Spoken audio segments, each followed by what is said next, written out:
আমি মাকে খুশি করতে গেলে বউ নারাজ, বউকে খুশি করতে গেলে মা নারাজ। কিন্তু আমি একজন মানুষ, কোন দিকে যাব? ইসলাম বলে তুমি তোমার মার কি? সন্তান। তুমি তোমার বউয়ের কি? স্বামী। শব্দগুলা খেয়াল করবেন। তুমি তোমার মার সন্তান, যার পায়ের নিচে তোমার বেহেশত।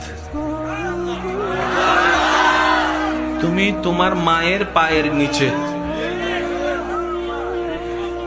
তুমি তোমার বউয়ের কি? স্বামী। স্বামী মানে অভিভাবক। অভিভাবক কি নিচে না উপরে? মায়ের পায়ের নিচে তুমি, আর বউ তোমাকে মাথার উপর রেখেছে, কারণ তুমি বউয়ের অভিভাবক। তো উপরওয়ালা তো নিচের ওয়ালার মতো হয় না, নিচের ওয়ালা তো উপরওয়ালার মতো হয় না।